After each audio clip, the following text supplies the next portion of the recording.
சாமி நான் இல்லைன்னு சொல்லலை, இருந்தால் நல்லா இருக்குன்னு தான் சொல்கிறேன். இருந்தால் நல்லா இருக்கு. ஏன்னா இங்கே இவ்வளோ இஷ்யூ இருக்குது, சாமியை நோக்கி இருக்கிற ஒரு பொலிட்டிக்கல் இருக்குது, அதை பற்றி நம்ம டீட்டெயிலாக பேசுவோம். ஆனால் நீங்கள் என்ன சாமியே இல்லை அப்படின்ற மாதிரி சொல்கிறீங்க, இல்லைன்னா கண் கூட பார்க்குறமே தோழர், சாமிலாம் வந்து நிறைய பேர் ஆடுறாங்க. சரி, அவங்க வேணும்னே பண்ணால் சின்ன சின்ன குழந்தை உட்பட எல்லாருக்குமே வந்து சாமி வருது, அதே சைடு பார்த்தோன்னா பேய் இறங்குறது, நிறைய விஷயங்கள் நம்ம பார்த்துருக்கோம். சாமினா அப்போ அவங்களுக்கு எப்படி அந்த மாதிரி மாற்றங்கள்லாம் உடல்ல வருது? ஆமாம், அப்போ வந்து நம்ம சாமி ஆடுறவங்களுக்கு கேட்டகரி முதல்ல பார்ப்போம். யாருக்கெல்லாம் சாமி வருது அப்படின்னு பார்ப்போம். யாருக்கு சாமி வருது? ஏழ்மையான பீப்புள்ஸ், உழைக்கும் மக்கள். ஸோ அந்த மக்கள் பார்த்தோன்னா என்றைக்குன்னா நம்ம லைஃப்பில் வந்து முன்னுக்கு வரணும், நம்மளை வந்து சாமி நம்மளை காப்பாற்றி கொண்டு போயிடாதா, நம்மளோட வாழ்க்கை வந்து ஒரு மாற்றத்தை கொண்டு வந்துடாதா அப்படின்னு ஒரு ஏக்கத்தில் வாழக்கூடிய மக்கள் இருக்கிறாங்க. ஏழ்மையான மக்கள், அவங்களுக்கு மட்டும் தான் சாமி வரும். நீங்கள் பார்க்கலாம்.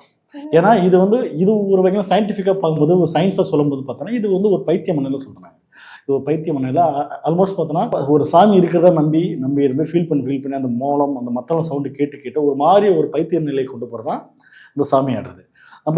நம்ம அதுக்குள்ளே போகாமல் காமனாக முதல்ல பார்ப்போம். சாமி யாருக்கு வருதுன்னு பார்ப்போம். ஒரு ஏழ்மையான மக்களுக்கு வருது. என்னைக்குன்னா வந்து ஒரு அவாவுக்கு வந்து பார்த்துருக்கீங்களா? சாமிக்கிட்டே பூஜை பண்ணக்கூடிய ஒரு ஐயர், அவரு சாமி வந்து பார்த்துருக்கீங்களா? இல்லைன்னா ஒரு பணக்கார அம்பானி அதானி சாமி வந்து பார்த்துருக்கீங்களா? ஒரு கோடீஸ்வரன் சாமி வந்து பார்த்துருக்கீங்களா? சரி, அப்படியே இல்லைன்னா சாமியை தவிர்த்து ஒரு இந்து மதத்தை தவிர்த்து மற்ற வெள்ளைக்காரன் சாமி வந்து பார்த்துருக்கீங்களா? அப்ப ஏன் ஏழ்மையான மக்களுக்கு வருதுன்னா, ஏழ்மையான மக்கள் தான் இன்னும் மூட நம்பிக்கையில் வாழ்றாங்க, பிற்போக்கா யோசிக்கிறாங்க, அது இருக்குன்னு வந்து உணர்றாங்க. ஒரு நம்பிக்கை மூலமா ஒழுக்கங்கள் வருதுன்னா ஓகே, அதை நம்ம வந்து கண்டிப்பாக வந்து எடுத்துக்கலாம். ஒரு ஒழுக்க பண்பாடு வந்து படிப்பு மூலமாக வரலாம், எஜுகேஷன் மூலமாக வரலாம், கல்வியில் போய் நம்ம பசங்களை மீட் பண்ணுறோம் அங்கே மூலம் வருதுன்னா ஓகே.